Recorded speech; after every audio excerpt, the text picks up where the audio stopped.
بسم اللہ الرحمن الرحیم. ناظرین السلام علیکم. پروگرام صدائے سحر کے ساتھ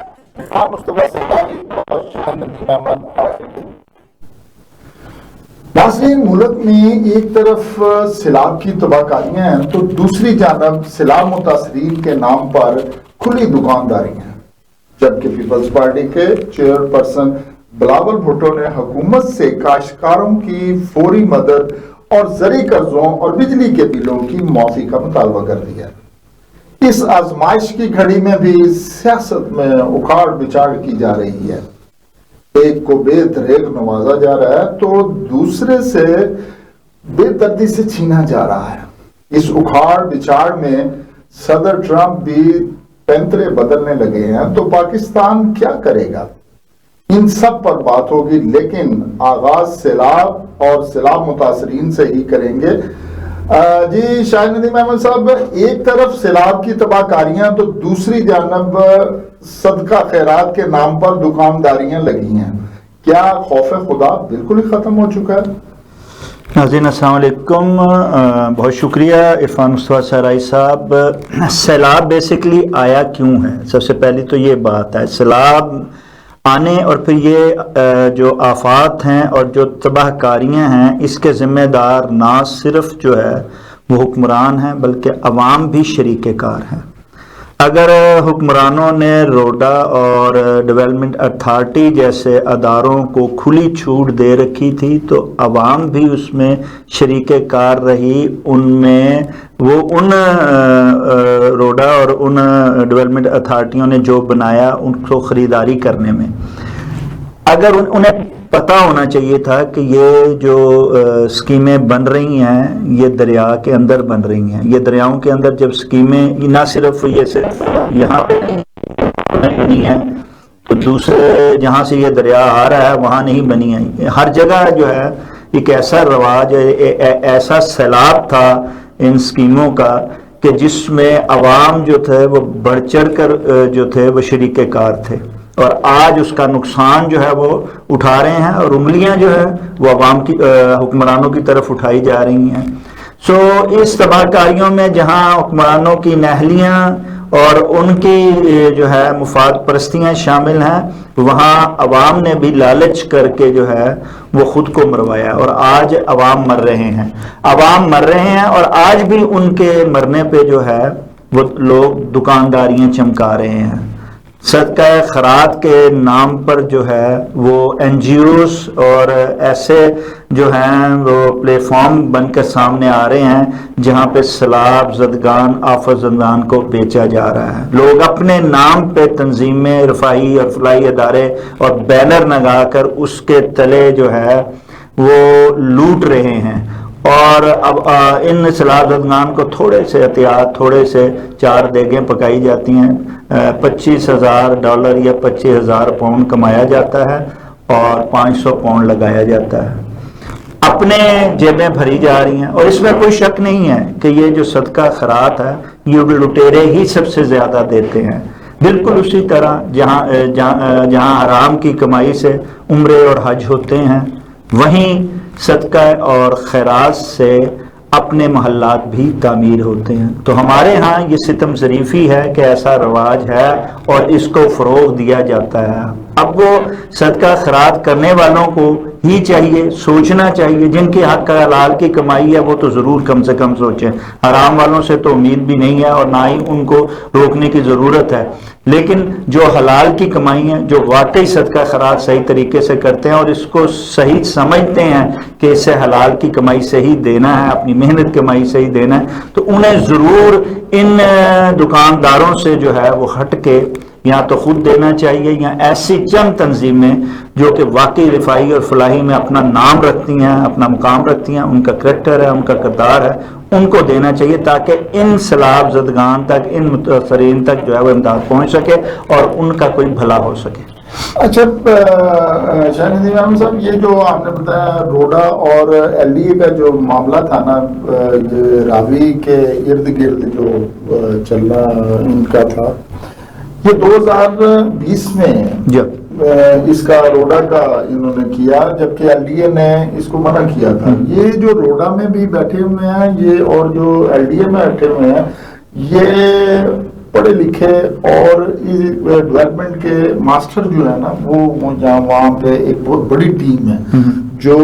اسکیموں کا، جو ان کا تمام چیزوں کا ایک پلان بناتی ہے، اور پلان کے بعد یہ چلتا ہے۔ لاہور کا پلان بنا ہوا ہے، ایک ماسٹر پلان ہے کہ اس طریقے سے لاہور کو کرنا تھا۔ یہ 2020 میں عمران خان کی حکومت نے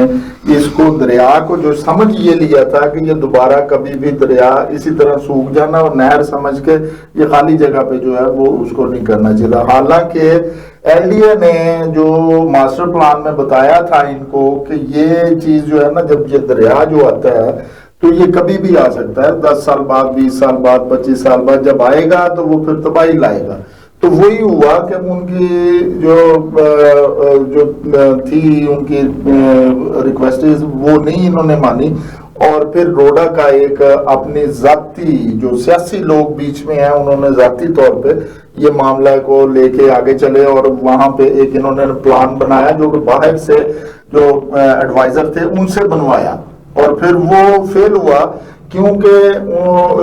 ایل ڈی اے والوں نے ہی یہ کہا تھا کہ جی یہ والا پلان جو ہے نا اس کو نئے طریقے سے اس طرح سے نہیں چلنا جو انگلینڈ میں ہو رہا ہے یا فرانس میں یا دوسرے ممالک میں اس طرح سے بنا، یہ باہر والا اور ہمارا ماحول بالکل مختلف ہے۔ لیکن پھر جب لالچ انسان کو آ جاتا ہے تو وہی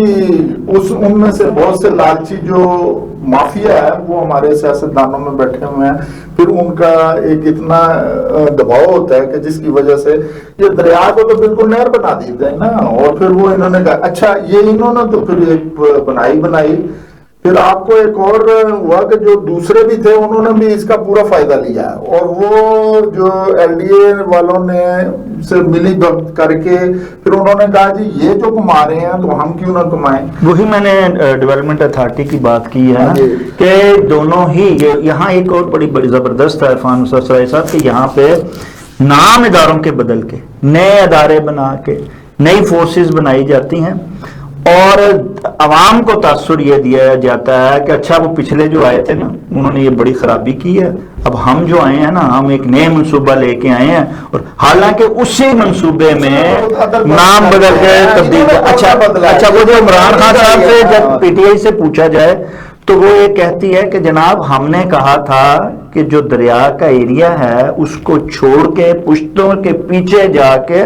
آپ ایک شہر نیا آباد کیا جائے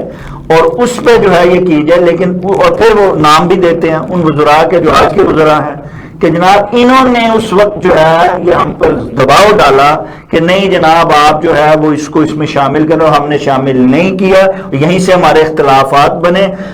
آج وہی جو اس وقت بات کرتے ہیں جن کی وہ سکیمیں ہیں، وہ دیکھیں نا آج جو سکیمیں ہیں یہ کسی غریب کی تو نہیں ہے، وہ جو بگڑی ہیں یا جن کی وجہ سے یہ ساری تباہی آئی ہے یہ لینڈ مافیاز ہیں۔ اچھا یہ لینڈ مافیا عمران خان کی حکومت میں بھی تھے،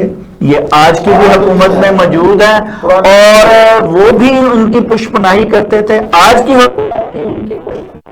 اور انہیں چھپا رہی ہے اور انہیں جو ہے وہ سامنے بچا رہی ہے۔ جب یہ سلسلہ رہے گا بچاؤ کا اور پشت پناہی کا تو پھر مرے گے کون؟ غریب عوام۔ اچھا غریب عوام جو عوام ہے اس کو تو شعور آنا چاہیے نا، بیسک پھر وہی بات آ جاتی ہے کہ جب اگر وہ بھی لالچ میں آئیں گے، وہ بھی دیکھیں گے کہ دوسری سکیموں سے کم سستی ہمیں مل رہی ہے اور بغیر جانے پہچانے وہ وہاں پہ خریداری شروع کر دیں، اور کہ اگر ایک دکان نائی کی بنی ہے تو دوسرے نے بھی وہیں بنانی ہے، اگر کسی نے پان کی دکان ڈالی ہے تو بن جائیں گی۔ تو یہ جو بھیڑ چال ہے، اسی طرح ایک نے خریدا ہے کہیں مکان تو سارے اتنی شروع ہو جائیں گے۔ اب بھی دیکھ لیجئے کہ سیلاب زدگان میں جو آلریڈی موجود ہیں تنظیمیں، ان کے ساتھ ہر بندہ اپنے نام کے ساتھ اور وہ بینر بجا کے اور وہ جناب 2 دیگیں چڑھا کے رفائی افلائی اور اس نے لوٹ مار مچائی ہے۔ وہ نہ صرف کوشش ہے اس کی کہ حکومتی وہ جو ہے وہاں سے جو ہے وہ فیسیلیٹیٹ ہو اور وہاں سے امداد لے، بلکہ وہاں کا حصہ دار بنے، بلکہ لوگوں سے بھی اور بیرون ملک۔ اچھا یہ صرف پاکستان تک نہیں رہا صدقہ خیرات والا سسٹم، یہ بیرون ملک بھی اور اوورسیز میں جو اتنی بدنامی کا باعث، وہ وہاں کی کونسل سے کوشش کرتے ہیں کہ امداد لی جائے وہاں کی حکومت، اور وہاں کی حکومت بھی یہاں کی حکومتوں سے تنگ آ کے کہ یہ سارے لوٹ کھسور کی حکومتیں یہاں پہ آتی ہیں اور یہ کوئی بھی جو ہم ان کو پیسے دیتے ہیں عوام پر نہیں لگا، جس کی یہ بات تباہی کی، جس کی یہ بات کرتے ہیں، جس کے سلسلے میں یہ ہم سے فنڈ لیتے ہیں یا امداد لیتے ہیں، وہاں یہ خرچ نہیں کرتے ہیں۔ تو انہوں نے بھی کیا کام کیا کہ پرائیویٹ این جی او کو دینا شروع کیا، جس پر یہ آج کل جو ہے اوورسیز میں بھی دکانداری جو ہے وہ شروع ہوئی ہے، اور لوگ جو ہیں بھروپیے بھیس بدل بدل کے جو ہیں وہ بیٹھے ہیں، بینروں پہ تصویریں لگوا رہے ہیں، اور وہاں اوورسیز میں نہ صرف بدنامی کا باعث بن رہے ہیں بلکہ ملک کے وقار کو بھی داؤ پہ لگا رہے ہیں۔ اچھا شاہد علی رانا صاحب، یہاں پہ پاکستان دیکھیں یہ اتنا دریا دل اور وہ ہے کہ 600 سے لے کے 800 ارب تک یہ سالانہ جو ہے یہاں سے فنڈنگ ہوتی ہے جو لوگ اللہ کے نام پہ خیرات کرتے ہیں۔ اچھا یہ وہ عام بندے نہیں ہیں، یہ میں نے پہلے ہی عرض کیا ہیں، بڑے بڑے اللہ آپ دیکھیے جو میں نے بہروپیے کا ذکر کیا نا، وہ یہ ہے کہ اللہ سنت رسول صلی اللہ علیہ وسلم ہے، اس پہ تو ذرا سے بھی بات نہیں کریں، ہماری جان بھی ان پہ قربان، لیکن انہوں نے آج کل جیسے ہر سیاسی آدمی ٹچ دیتا ہے، اس طرح ان صدقہ خیرات دینے والوں اور لینے والوں نے بھی ایک مذہبی ٹچ رکھا ہوا ہے۔ بڑی بڑی ماشاءاللہ نورانی چہرے اور درانیاں رکھی ہوئی ہیں، اور مولوی یا عالم دین ساتھ لکھتے ہیں، اور پھر اس کے ساتھ یہ بینروں پہ اپنی تصویریں لگا کے صدقہ خیرات کرتے ہیں۔ اب ان میں لینے والے بھی ویسے ہی اور دینے والے، میں نے کہا نا کہ سب سے زیادہ پاکستان میں دینے والے تو بہت کم سا دیتے ہیں نا، لیکن اور لینے والے دونوں ہی جو ہیں وہ لٹیرے ہیں۔ کوئی عام آدمی شریف آدمی نہیں لے رہا، نہ صدقہ خیرات شریف آدمی کے لیے وہ بینر لگا رہا ہے، نہ دینے والا کوئی شریف آدمی کر رہا تھا۔ اور وہ یہ سمجھتے ہیں ہماری جو ہم نے یہ کوئی فار ایگزامپل 10,000 پاؤنڈ دے دیا یا $10,000 دے دیا اوورسیز میں، اور یہاں پہ جس نے کوئی سمجھا میں نے 20-30 لاکھ روپیہ صدقہ خیرات کر دیا، وہ سمجھتا ہے کہ جو میں نے کروڑوں کا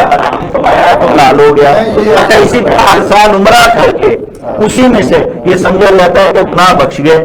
اور پھر اسی طرح حج کر کے کرتے ہیں اللہ سے بھی شارٹ آگے کرتے ہیں۔ یہ ہے نا، اصل میں یہی بتانے لگا تھا کہ اگر 600 سے لے کے 800 ارب تک اگر یہ پیسے صحیح جگہ پر جو اگر لگائے جائیں تو یہاں پہ یہ جو غربت، یہ جو ہمارے برا حالات ہیں وہ یہاں نہ ہوں، کیونکہ یہ وہاں پہ نہیں دیتے بلکہ جو اپنے رشتہ دار اپنے جو جہاں سے فائدے لینے ہیں، یا پھر یہاں وہ جو مولانا حضرات ہیں یا مدرسے وہ جن کے پاس اپنے اربوں روپے ہیں، یا وہ جگہ پہ جو فنڈنگ ان کو کرنی ہے جن کے پاس اپنے ہیں، تو وہ نہ دینے والے صحیح ہیں نہ لینے والے صحیح ہیں، نہ ہی جہاں دیا جا رہا ہے وہ صحیح ہیں۔ جو اصل ہیں نا غریب اور جو واقعی جن کو پریشان حال ہیں، وہ تو ہاتھ ہی نہیں، جو باعزت لوگ ہیں وہ تو ہاتھ ہی نہیں پھیلاتے، وہ تو خاموش اگر بھوکے ہیں تو بیٹھے ہوئے ہیں۔ دیکھیں نا عام طور پہ جو کہا جاتا ہے کہ فلاں جو ہے ہم نے ریلیف دے دیا، ریلیف اس اصل حقدار تک تو پہنچتا ہی نہیں ہے۔ ایسے بیریئر لگے ہوئے آگے کہ سب سے پہلے ان کے اپنے سیاسی جو ہیں لوگ آگے ہوتے ہیں، پھر وہ اپنے رشتہ دار، پھر ان کے رشتہ دار، آخر تک پہنچتے پہنچتے تو صرف اونٹ کے منہ میں زیرہ جاتا ہے جناب۔ اچھا یہ جو رہ گئی تھی ایک بات، وہ جو ہم بات کر رہے تھے یہ اسکیموں کی، یہ تو اسکیمیں بنی ہیں نا، دوسروں کو تو پھر وہ تھوڑے سے جو مطلب لوگ ہیں جن کا مافیا کہہ لیں یا جو بھی کہہ لیں، لیکن وہ پھر بھی ان لوگوں کو اکوموڈیٹ کر رہے ہیں جو سیلاب زدگان میں متاثرین ہیں، لیکن جو انلیگل ہے جن سوسائٹیز بنی ہیں، ستم ظریفی دیکھیں کہ نہ گورنمنٹ ان کو کچھ دے رہی ہے، نہ وہ جو ان کے مالکان ہیں وہ ان سے ہیلپ کر رہے ہیں، وہ باہر آسمان کے نیچے یا کسی کوئی عام این جی او۔ اس سے بھی عرفان مصطفیٰ صاحب سرائی صاحب جو ستم ظریفی ہے، المیہ یہ ہے کہ جنہوں نے یہ سوسائٹیاں بنائیں اور جو ان کے معاونین رہے کوئی انہیں پکڑ نہیں رہا. نہیں وہ پکڑیں گے. کون پکڑا جائے گا. کب پکڑے گا؟ پکڑے جائیں گے. وہ چھوڑ بھی جائیں گے نا سر, وہ کوئی عام بندے تو نہیں ہے. اور اسی طرح سر اگر ایک دفعہ میڈیا نے کہاں کچھ کرنا ہے, میڈیا کے تو اپنے سوسائٹیاں بنا رہے ہیں, وہ تو خود ہیں میڈیا بنا رہے. اسی طرح وزراء میں کون پکڑے گا, وہ تو خود ہیں. آپ پھر آپ آتے ہیں جی ہم طاقتور حلقوں کی طرف, وہ تو خود شامل ہیں ان کے اندر, ریٹائرڈ سے لے کے حاضر ڈیوٹی سارے ہی شامل ہیں. اعظم صاحب نے کہا کہ جی میں اس دفعہ نہیں چھوڑنا, بس وہ ویسے چلیں کوئی اللہ کرے کام کر دیں. اگلا سوال اگلے ٹاپک کی طرف آتے ہیں جی. اس سیلاب کی تباہ کاریوں میں بلاول بھٹو صاحب نے حکومت سے کچھ مطالبات کر لیے ہیں, کیا ان کے مطالبات درست ہیں اور اس پر عمل ہونا چاہیے؟ دیکھیں جی, پہلی بات تو یہ کہ جو آپ نے آخر میں کہا تھا کہ وزیر اعظم صاحب نے کہا کہ جناب یہ میری ڈیڈ لائن ہے. وزیر اعظم صاحب نے تو وہ کچھ کہا ہوا ہے کہ اگر ان کی وہ لسٹ نکال لی جائے نا, جو انہوں نے کہا تھا میرا نام بدل دینا, میں یہ کروں گا, میں وہ کروں گا, اور میں یہ کیا. آج بھی وہ یہ کہہ کے آئے تھے جب آئے ہیں گزشتہ 2 سال 2.5 سال پہلے, تو وہ یہی کہہ کے آیا تھا کہ میں اپنی سیاست داؤ پہ لگا کے آیا ہوں اور یہ ملک بچانے آیا ہوں. اب ملک تو جو ہے اس کا حال تو آپ کے سامنے ہے کہ سارا ڈوبا ہوا ہے, اور انہوں نے صرف اپنا اقتدار اور اپنے سیاست ہی بچائی ہے. سیاست تو خیر نہیں بچی, اقتدار بچا ہوا. اور دیکھیں جناب وہ زبردستی کا اقتدار, آپ دیکھیں عوام کے سر پر کب تک مسلط رہتا ہے. اچھا, رہی بات بلاول بھٹو صاحب کی, تو بہت اچھی بات ہے. دیکھیں جی,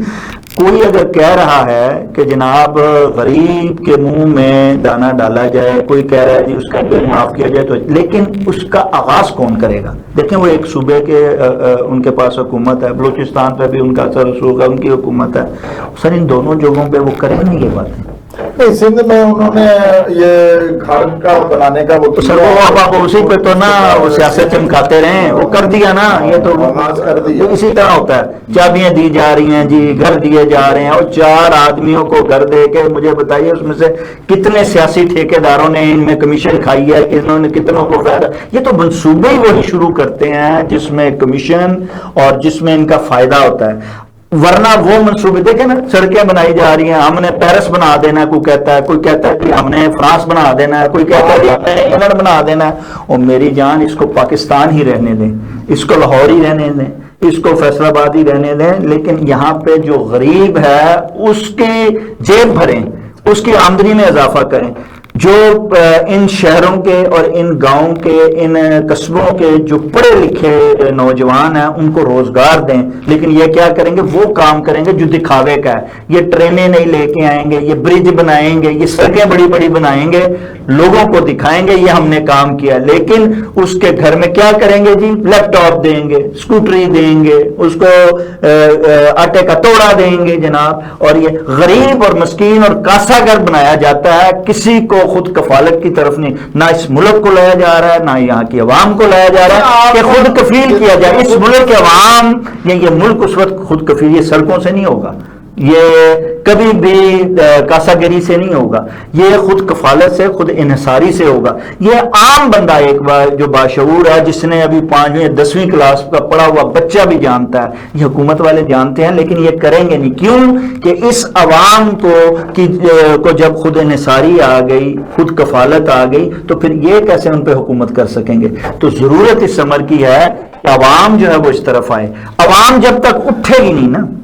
اور اپنا حق نہیں مانگے گی, ان سے کہے گی نہیں کہ جناب ہمیں سڑکیں نہیں چاہیے, ہمیں پل نہیں چاہیے, ہمیں بریجز نہیں چاہیے, ہمیں یہ ٹرینیں نہیں چاہیے, ہمیں آپ روزگار دیں, ہمیں آپ خود کفیل کریں, ہماری آمدن میں اضافہ کریں, ہم خود یہ ساری چیزیں بنا لیں. روزگار سے بات یہ ہوتی ہے کہ جی جب تک آپ کے ملک میں انڈسٹری نہیں ہوگی اس وقت تک آپ کے روزگار جو ہے نا صرف گورنمنٹ تو دینے سے رہی ہے, وہ تو بس چند آفیسز ہوتے ہیں, اس کی ذمہ داری کی نہیں ہوتی. یہ ہوتی ہے کہ آپ پرائیویٹ سیکٹر میں جو ہے صنعت کاری کو بڑھائیں, اپنی صنعت کاری کے اوپر جو ہے وہ کام کریں. صنعت کاری پہ کام اس وقت ہوگا جب بجلی سستی ہوگی. تو جب آپ دیکھتے ہیں کہ آپ نے پوری دنیا میں مقابلہ کرنا ہے صنعت کاری کے ساتھ, اگر وہی چیز جو ہے وہ آپ 50 روپے کی بنا رہے ہیں اور وہ باہر سے آپ کو 10 روپے کی مل رہی ہے, تو آپ اس کو کیوں بنائیں گے؟ اور دیکھیں جی, اگر ہمارے 2 دریا بھی بہ رہے ہیں نا, تو انہوں نے اس پہ ڈیمز نہیں, کیسے سستی ہوگی؟ دیکھیں نا, سب سے سستی جو ہے بجلی وہ پانی سے ہے, پانی ضائع ہو رہا ہے. اچھا نہریں اس پہ بننے نہیں دے رہی ہیں، ڈیمز بننے نہیں دے رہے ہیں، چھوٹے چھوٹے ڈیم کہتے ہیں جی پنجاب میں ڈیم نہیں بن سکتے جی، اور یار کیوں نہیں بن سکتے؟ چھوٹے چھوٹے ڈیم تو بن سکتے ہیں، بڑا ڈیم نہیں بن سکتا۔ چھوٹی سے لوگوں نے نہروں پہ، اپنے زمینوں پہ، کھالوں پہ بنا کے چھوٹے چھوٹے پلیے انہوں نے لگا کے تو بجلی بنا لی ہے اپنے کھیت کے لیے۔ تو ہم لوگ کیا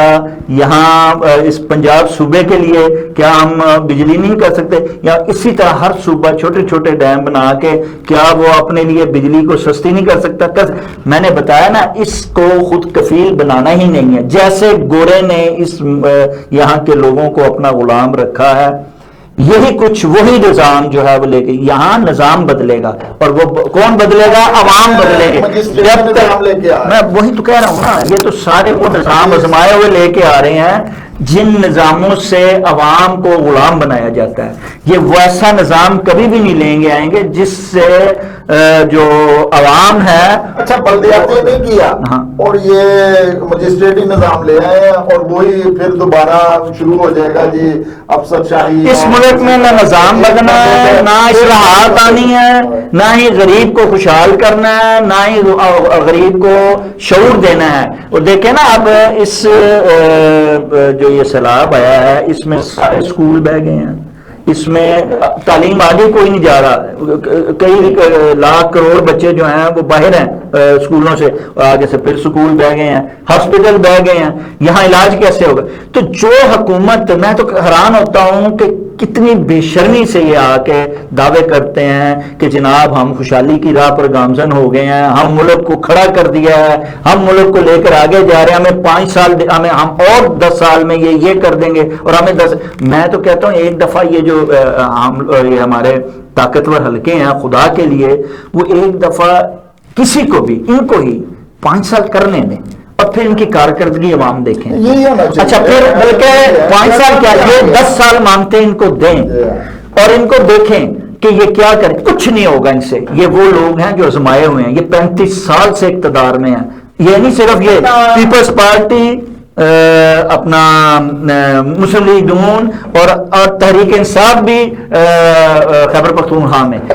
یہ کسی نے بھی یہ کوشش نہیں کی ہے کہ ہم اپنے صوبے کو ہی اٹھا لیں۔ ملک تو باہر کی بات ہے، اپنے صوبے کو ہی اٹھا لیں، اس میں ہی کوئی انڈسٹری میں اضافہ کر دیں، وہیں کوئی خوشحالی لے آئیں، عوام کی زندگی کو بدل دیں۔ کسی نے نہیں یہ بات کی ہے۔ جب کوئی کر ہی نہیں رہا ہے تو مجھے یہ سمجھ نہیں آتی کہ طاقتور والے انہی آزمائشوں کو بار بار کیوں لا رہے ہیں۔ پورے پاکستان میں کہ ذہین لوگ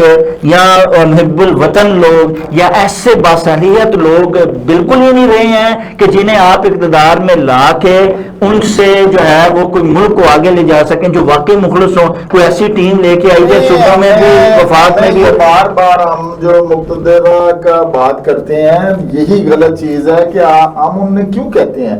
اصل بات یہ ہے کہ آپ میں یہ اس پہ زور دینا چاہیے کہ ہم جمہوری حالات میں جب تک نہیں آئیں گے اس وقت تک کوئی بھی تو اس کے لیے نظام بدلنا ہوگا۔ زور وہ کوئی ایک بدلے گا، وہ طاقتور لوگ ہی بدل سکتے ہیں۔ اس میں نظام پہلے دیکھیں، اپنے ملک کی آپ سچویشن کو سمجھیں۔ یہاں پہ یہ سارے جو ہیں یہ ایسے مافیاز ہیں، پہلے تو ان کا مقابلہ کون کر سکتا ہے؟ ایک آدمی، عام آدمی تو نہیں جا سکتا۔ اچھا کوئی عام آدمی کو چلا جاتا ہے نا پارلیمنٹ میں، وہ بھی ان کے جا کے بدل جاتا ہے، ان کے ساتھ مل جاتا ہے۔ آپ تھوڑا میرا معذرت کے ساتھ ذہن تھوڑا مختلف بات میں کروں گا کہ موقف یہ ہے کہ جب عوام جو ہے نا وہ طاقت ہے، عوام اگر یہ سمجھتی ہے کہ میری طاقت نہیں ہے تو یہ ان کی کم عقلی یا جو ہے نا شعور نہیں ہے۔ لیکن طاقت اس وقت ہوتی ہے عرفان صاحب جب وہ ثابت کی جا سکے۔ آپ مجھے بچا دیں 78 سال میں عوام اپنی طاقت ثابت کر سکی؟ نہیں وہ کی ہے۔ کہاں؟ کس نے؟ کیڑی حکومت آئی ہے جو عوام کے نام سے آئی ہے یا عوام کے ووٹ سے آئی ہے؟ باہر انہوں نے کی ہے، اتنے بڑے ماشاءاللہ اور اتنی خوفناک حالات یہ عوام نے کروائے۔ کہاں عوام نے سر کروائے ہیں؟ یہاں تو ہر فیصلہ ساز، یہاں آمر بھی جیسے بندے کے سامنے عوام ڈٹ کے کھڑی ہو گئی تھی، اور اس کا آپ کا کیسا موقف ہوگا؟ میرا موقف تو یہ ہے آپ کا اپنی جگہ، میرا موقف تو ریالٹی یہ ہے جو میں سمجھتا ہوں کہ اس ملک میں 78 سال سے عوام، میں نے کہا جناب آمر ہو سیاست سب ایک جیسے ہیں، یہاں کے سیاستدان بھی آمر، یہاں کے آمر تو ہے ہی آمر ڈکٹیٹر، یہاں پہ آمر بھی آیا ہے تو کسی کی پشپناہی سے آیا ہے، وہ چاہے بیرونی پشپناہی ہو، یہاں اہل سیاست بھی آئے ہیں تو کسی کی پشپناہی، عوام کے ووٹ پہ ہمیں نہیں ہر دفعہ یہ بیوقوف بناتے رہے اہل سیاست کہ ہم ووٹ کو عزت دیں گے، کوئی عزت نہیں عوام کو کبھی دی گئی، نہ ووٹ کو نہ ان کے فیصلوں کو۔ اپنی ہے، کیونکہ یہ جو چلاک سیاسی دھڑے ہیں نا، انہوں نے چلاکی کے ساتھ عوام کو یکجا ہونے نہیں دیا، اور یہ بٹی ہوئی ہے، جس دن یہ بٹی ہوئی نہیں ہوگی اس دن، اگر یہ دیکھیں جس زمانے یہی تو کہا جائے، اب دیکھیں نا 38 سال سے یہی تو کہا جا رہا ہے کہ عوامی انقلاب تبھی آئے گا جب یہ قوم ایک دفعہ کوئی کسی قائد کی ضرورت نہیں۔ اب آپ دیکھیں بنگلہ دیش میں آیا نا، وہ ہماری طرح ہے، ہمارا ہی حصہ تھے، لیکن اکٹھے ہوئے۔ اچھا وہاں دیکھیں آپ تک ستم، مجھے یاد آ گیا کتنی ستم ظریفی ہے، کہتے تھے جی بنگلہ دیش اچھا ہوا علیحدہ ہو گیا یار، وہاں تو ہر وقت سیلاب ہی رہتے تھے، ہمیں مصیبت ہی رہتی تھی، ہم ادھر انہیں امداد ہی کرتے رہتے تھے۔ آج آپ دیکھیں جب سے پاکستان سے وہ علیحدہ ہوا نہ وہاں کی خبر آتی ہے سیلاب، حالانکہ سیلاب آتے ہیں، سیلاب آئے ہیں، نہ انہوں نے کبھی کاسا گیری کی ہے، نہ ہی کسی نے بنگلہ دیش کی جا کے امداد کی ہے، خود انصاری سے وہ جناب آج وہاں کے ہمارے سارے انڈسٹری انہوں نے وہاں پہ جا کے انڈسٹری کھول لی ہے، عوام نے تعلیم بڑی اچھی کر لی، انہوں نے عوام لوگ جو تھے ہم سے علیحدہ ہو کے کی ہے، ہمارے ہوتے نہیں کی۔ اور اسی طرح اس ملک میں جب تک، میں یہی تو عرض کر رہا ہوں، جب تک اس ملک کے عوام نہیں اٹھیں گے جیسے وہ اٹھے ہیں تب تک نہ، اور اس ملک میں عوامی انقلاب نہیں آئے، وہی کہا نا وہ خود اٹھیں گے، کوئی قیادت کی ضرورت نہیں۔ قیادت کیا کرے گی وہاں پہ؟ جب آپ دیکھیں بھی قیادت اتنی بڑی قیادت ہے سیاسی، وہ اندر بیٹھی ہوئی ہے، 1000 بندہ اس کے پاس نہیں جا سکتا باہر احتجاج کرنے کے لیے، جب بھی جاتے ہیں 100 200 300 تصویریں کی اور فوٹو شوٹ کی، عوام اٹھ ہی نہیں رہی ہے، عوام کی بہت غلطی ہیں جس کی وجہ سے نہ جمہوریت ہے اور نہ کوئی آگے۔ اچھا اسی سلسلے میں اگر ہم اگلے ٹاپک پہ چلتے ہیں تو اس آزمائش کی گھڑی میں بھی جو ہے نا وہ سیاست میں اکھاڑ بچھاڑ جاری ہے۔ اب دیکھیں نا یہ عوام ہے کہ اس حوالے سے بھی یہاں پہ مصیبتیں پڑی ہوئی ہیں، برا حالات ہیں، پریشانیاں، اور یہ ادھر سیاست پھر چمکائی جا رہی ہے، اور سیاست میں اکھاڑ بچھاڑ جو ہے وہ دیکھیں نا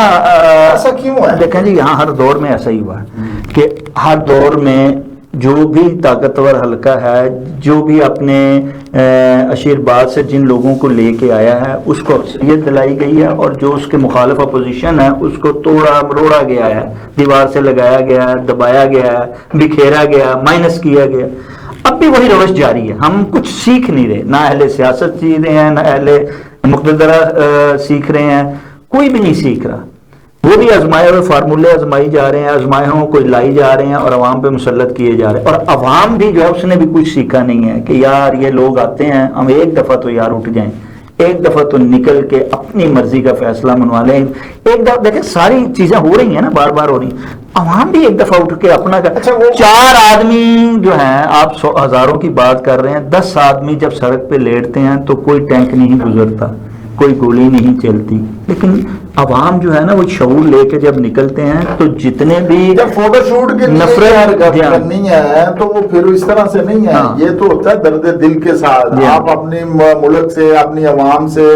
اپنے اگلی جو جنریشن ہے اس کے لیے مخلص ہوں گے تو تب جا کے یہ آپ میں جرت ہوگی کہ آپ کسی وجہ سے یہاں پہ لیٹیں گے سڑک پہ تو وہ پتہ لگے گا کہ یہ احتجاج ہے۔ جب یہ اندازہ ہوگا کہ یہ کسی کو دکھانے کے لیے، تصویریں بنانے کے لیے یہ احتجاج کر رہے ہیں، اور دوسرا یہ ہے کہ یہ اکٹھے نہیں ہونے دے رہے، کوئی پیپل پارٹی کا بنا ہوا ہے، کوئی نون لیگ کا بنا ہوا ہے، اور جو رہ گئے ہیں وہ جناب ٹائیگر جو ہیں وہ ان کے پی ٹی آئی کے، وہ تو ہاتھ آنے کو نہیں، مطلب وہ سمجھا جاتا ہے کہ بس یہ گئے اور وہ گئے، تو وہ اپنی مرضیاں کریں۔ دیکھیں جی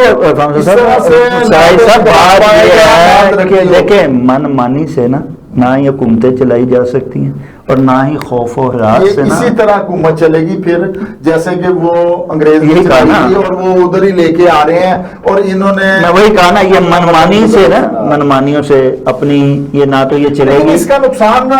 جو ہے نہ ہی ایک اور چیز، یہ جو یہ غلط فہمی ہے نا کہ خوف و ہراس سے جو ہے وہ آپ آواز دبا لیں گے یا عوام کو خاموش کرا لیں گے، یہ وقتی ہے. کتنی دیر تک؟ دیکھیں نا، جب ضیاء صاحب تھے تو سمجھا جاتا تھا 11 سال، مشرف صاحب تھے تب سمجھا جاتا تھا، جو بھی آمر آیا بدل گئی ہے، وہ کہا نا، اب عوام جو ہے نا، اب تو ہم دیکھ رہے ہیں، دیکھیں ہم کہتے ہیں، عام دانشور یہ کہتے ہیں کہ جناب عوام جو ہے نا وہ دب گئی ہے، عوام خوف راس میں آ گئی ہے. اور یہ لیکن جو اہل واقع علم ہے وہ کہتے ہیں کہ جو لاوا ہے نا وہ آہستہ آہستہ پک کے اس نقطے پہ آیا ہوا ہے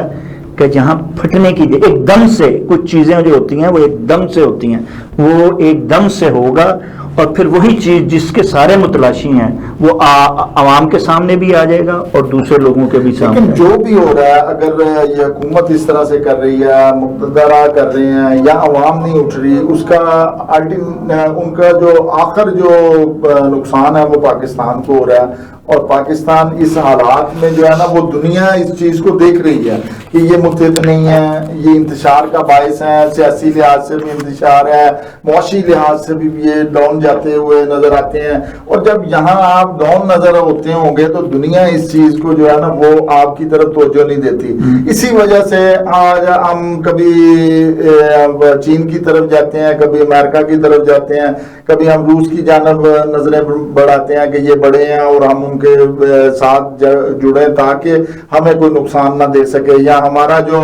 ازلی دشمن ہے وہ ہمیں نہ کچھ اس طرح کا وہ کر سکے. جب ہم یہ لوگوں کا سہارا، دوسرے ممالک کا سہارا لینے کی بات کرتے ہیں تو وہاں پہ یہ خارجہ پالیسی کی ایک بنیاد پڑتی ہے، اور اس خارجہ پالیسی کو بڑے غور سے دیکھنا پڑتا ہے پوری دنیا میں. اب جب ہم دیکھتے ہیں اپنی خارجہ پالیسی پہ تو صدر ٹرمپ کی طرف ہم نے بڑا وہ ایک دم سے ہمارے ساتھ نچھاور کرنے لگ پڑی اپنی محبتیں، اور وہ ہم نے لے کے بڑے خوش ہونے لگ پڑے تھے. لیکن ساتھ ہی ٹرمپ نے جو ہے وہ اپنا پیندرا بدلنے لگے ہیں اور مودی کو گلے لگانے لگے ہیں. اس پر آپ کا کیا خیال ہے؟ دیکھیں جی، صدر ٹرمپ کے بارے میں جب وہ پاکستان کی بار بار تعریف کر رہے تھے تو بہت سے لوگوں نے جو ہے وہ یہ پیش گوئی کی تھی کہ ٹرمپ کا جو مزاج ہے وہ اس پہ آپ اعتبار نہیں کر سکتے. اچھا، ٹرمپ کا نہیں رہا شاہ ندیم احمد صاحب، یہ شروع سے ہی ہے، وہ ساتھ میں بڑی ابھی تک نہیں آیا، وہ بھی یہ باتیں شروع سے ہیں ٹرمپ کی نہیں. اچھا، امریکہ کہہ لیں آپ، امریکہ پالیسیز کو دیکھ لیں کہ ان پہ اعتبار جو ہے وہ کسی کو نہیں رہا، وہ کسی وقت بھی بدل سکتا. اچھا، اس نے بیسک جو سیاست ٹرمپ کی تھی وہ بھارت کو دبانے کے لیے پاکستان کو اٹھایا جا رہا تھا، اور جب بھارت دب گیا تو اب جب یہ دیکھا کہ پاکستان کی جب اتنے ہم نے تعریفیں کی ہیں اور وہ جناب اب رشیا اور چائنا کے ساتھ پاکستان بیٹھ رہا ہے تو اب اس کو دبانے کے لیے انہوں نے بھارت کو اٹھانا ہے. تو یہ پالیسی آج کی نہیں ہے، یہ شروع کی ہے. جبکہ امریکہ بھی جو ہے اس کو بھی ریلائز یہ ہو رہا ہے کہ ہم نے رشیا اور بھارت کو کھو دیا، تو یہ صدر ٹرمپ کہنے پہ مجبور ہو گئے کہ ہم نے بھارت اور چین، اس کو جو ہے روس کو ہم نے چین کی تاریکیوں کے دائرے کی نظر کر دیا اور ہم نے اب اس کو وہاں سے نکالنا ہے ان دونوں کو. تو یہ جو کیفیت ہے اس کے لیے اب بھارت کو دوبارہ گلے لگایا جا رہا ہے، اور بھارت بھی خوش دلی سے اسے، بلکہ وہ پہلے ہی تیار تھا کہ جو ہم سے کوتاہی ہوگی ہم ازالہ کر لیتے ہیں اور معافی طلبی. اب آپ دیکھیں گے کہ جو 50% انہوں نے وہ لگایا تھا ٹیرف وغیرہ وہ بھی واپس ہوتا ہوا آپ کو زیرو ہوتا ہوا دکھائی دے گا، اور وہ جو تعریفیں 32 یا 38 دفعہ ماری ہوئی تھیں اب وہ 45 دفعہ مودی کی ہوتی ہوئی دکھائی دیں گی. تو یہ صورتحال تو رہے گی. بات وہی ہے کہ پاکستان نے کیا کیا اور اب پاکستان نے کیا کرنا ہے. پاکستان نے پہلے بڑی حکمت عملی سے، اسی لیے ہم اس کی اپنا فیلڈ مارشل عاصم منیر صاحب کی تعریف کرتے ہیں کہ انہوں نے بڑی ذہانت سے جو ہے یہ گیم کو سمجھا اور کھیلا ہے، اور اب بھی وہ کھیل رہے ہیں کہ انہوں نے امریکہ کو بھی ناراض نہیں ہونے دیا ہے اور چائنا کو بھی وہ اپنے ساتھ لے کے چلے ہیں اور روس کو بھی قریب رکھا ہے، اور وہ خارجہ پالیسی یہی ہے جیسے کہ ایسا نظر آیا. ہاں، اور جیسے کہ نا آپ دیکھیں، لیکن اس کے لیے یہ ہے کہ سیاستدانوں کی خودداری وہاں نظر نہیں آئی ہے. دیکھیں نریندر مودی کو آپ دیکھیں کہ اس نے جاپان کے لیے چائنا کی میٹنگ جو تھی سمٹ وہ چھوڑ کے چلا گیا جب اس نے دیکھا کہ میرے دوست کے مخالف، اب یہ پاکستان تو نہیں کر سکتا. اچھا، پھر اسی طرح وہ رشیا سے تیل بھی لے رہا ہے اور ایران کے ساتھ منصوبہ سازی بھی کر رہا ہے، اور وہ امریکہ سے نہیں، اور وہ امریکہ سے ڈر نہیں رہا. نہیں، اس کے لیے ہوتا ہے کہ اہل قیادت جو ہوتی ہیں نا، جو چیز دشمن کی بھی ہے وہ ماننی چاہیے، سیکھنی چاہیے کہ ہمیں خودداری، دیکھیں یہ چیزیں خودداری سے آتی ہیں. اب خودداری خود انحصاری میں بار بار کہتا ہوں کہ جب تک نہیں آئے گی، یہاں کی سوچ نہیں بدلے گی، پالیسی نہیں بدلے گی. اس میں اب ہمارے فیلڈ مارشل آصم منیر صاحب کوشش کر رہے ہیں، ہماری سوچ لگتی ہے کہ صرف ایک بندے کی نہیں بلکہ طاقتوروں کی بدل رہی ہے، وہ پالیسیز کو نظر ثانی کر رہے ہیں، اور ہم چاہتے ہیں، ہم دعا گو ہیں عوام جو ہے کہ یہ بدلے اور اس طرف آئے. اور بجائے یہ، اور ہمارے اہل دانش کو بھی چاہیے کہ وہ بجائے نجومیوں کے اور بجائے وہ ان لوگوں کے ساتھ اعداد و شمار اور ان پیش گوئیوں کرنے والوں کے ساتھ بیٹھ کے نہ صرف اہل ریاست اور سیاست کو وہ دکھائیں، آئینہ دکھائیں، یا وہ ان کو پیش گوئیاں سنائیں کہ جس میں کچھ بھی نہیں ہے. جو پیش گوئی اہل دانش کل کرتا تھا، اہل دانش واقعی جو تھا، ان کو دانش وہ کیوں، میں تو حیران ہوتا ہوں. اور میں ان لوگوں کے جو اتنے بڑے لکھنے والے لکھاری جن کو ہم پڑھتے ہیں، جن سے ہم انسپائر ہیں، وہ لوگ نجومیوں کے ساتھ بیٹھ کے ان کی پیش گوئیاں سنتے ہیں اور انہیں کہتے ہیں کہ واجبہ آپ نے بڑی زبردست پہلے بھی ہے، اور ان کی ہاں میں ہاں ملاتے ہیں. تو ہمیں ان نجومیوں کے، ان جادوگروں کے، ان ٹوٹکوں کے دائرے سے بیسکلی ہمیں اثار سے نکلنا ہے اور حقائق کو مد نظر رکھتے اپنی ذہانت کا مظاہرہ کرتے ہوئے اور حال کو ملا کے، حالات کو دیکھ کے پھر آگے بڑھنا چاہیے. اور پھر یہ پیش گوئی جو ہے نا، یہ اہل دانش کی جو ہے وہ دل کو لگتی ہے اور اس کو ہی سراہا جاتا ہے، اور ان کو یہ کوشش کرنی چاہیے کہ وہ خود جو ہے وہ خود کوشش کر کے جو ہے. اور دوسرا ایک اور بھی رویہ بدلنا چاہیے، تنقید برائے تنقید، اور تنقید برائے اپنے جو تشہیر کے لیے یا اپنی شہرت کے لیے جو کرنی جو ہے نا کہ میں بات کروں گا اور لوگ جو ہیں وہ سن کے مجھے بڑا پسند کریں گے، یہ اس طرح سے نہیں، بلکہ وہ چیز کو دانشوروں کو کرنی چاہیے کہ جو ملک کے لیے اور عوام کے لیے، ان کا اصلاح کے لیے کچھ نہ کچھ، اور آپس میں ایک دوسرے پہ جو ہے وہ الزام تراشی اور اس سے جو ہے گریز کرنا چاہیے، عوام کو جوڑنا چاہیے بجائے اس کے کہ وہ ہمیں بھی جوڑنا چاہیے. اہل سیاست، اہل صحافت اور اہل دانش کو جو ہے وہ مل کر ایک دوسرے کی جو ہے وہ تعریف کرتے ہوئے، ایک دوسرے کو سراہتے ہوئے آگے بڑھنا چاہیے، نہ کہ ایک دوسرے کو تنقید بناتے ہوئے تماشا بننا چاہیے. اور اس تماشے سے یہ سمجھنا چاہیے کہ مجھے شہرت مل رہی ہے. ایسی شہرت کا کیا فائدہ؟ وہی بات کہ سکینڈلائز ہو کے اگر آپ نے شہرت لینی ہے تو کردار کہاں گیا پھر؟ تو اپنے کردار کو نکھار کے اگر آپ ایک اچھا کام کر کے، اچھی بات کر کے، اچھی ایڈوائس دے کے، اچھی دانش کا مظاہرہ کر کے جو آپ با اثر کریں گے اور آپ کا کریکٹر بلڈ ہوگا، وہ سکینڈلائز سے بلڈ نہیں ہو سکتا. تو پیسہ جو آپ کی قسمت میں ہے نا وہ ملنا ہے. سبسکرائب بڑھا کے، ویور بڑھا کے اگر پیسہ لینا ہے اور آپ نے شارٹ کٹ کے راستے اختیار کرنے ہیں اور اس کو سراہنا ہے کہ واجب اس نے بڑی گھٹیا بات کی لیکن بادشاہ اس کے سبسکرائبر جو ہیں وہ کئی میں چلے گئے، ویورز بہت بڑھ گئے. تو جب لوگ ویورز کو دیکھ کے آپ کے پروگرام میں آئیں گے یا آپ کو سرائیں گے یا آپ کے سبسکرائبر کو دیکھ کے سرائیں گے تو پھر معاشرہ کا پھر اللہ ہی حافظ ہے. پھر وہ معاشرہ جو ہے وہ اس کی اصلاح نہیں آپ کر پائیں گے. تو اصلاح کے لیے آپ کو ان خرافات سے نکلنا ہوگا، لالچ اور اپنے ذاتی فوائد سے اہل دانش اہل صحافت کو بھی نکلنا پڑے گا، اپنے کردار کو جو ہے وہ بہتر کرنے کی ضرورت ہے اور اپنے کام کو نکھارنے کی ضرورت ہے جی، کوالٹی بہتر لانے کی ضرورت ہے، کوالٹی کو اور کردار کو بہتر کرنے کی ضرورت ہے، جو کہ اس وقت ملک کو اور عوام کی ضرورت بھی ہے، اور ہمیں تنقید برائے تنقید نہیں بلکہ تنقید برائے اصلاح کی ضرورت ہے، تاکہ یہ عوام اکٹھی ہو جائے اور اکٹھے ہو کر اس ملک کی ترقی میں اپنا کردار ادا کرے۔ ناظرین، اس کے ساتھ ہی پروگرام کا وقت ختم ہوا جاتا ہے۔ عرفان مصطفیٰ صحرائی اور شاہد ندیم احمد کو اجازت دیجیے۔ اللہ نگہبان۔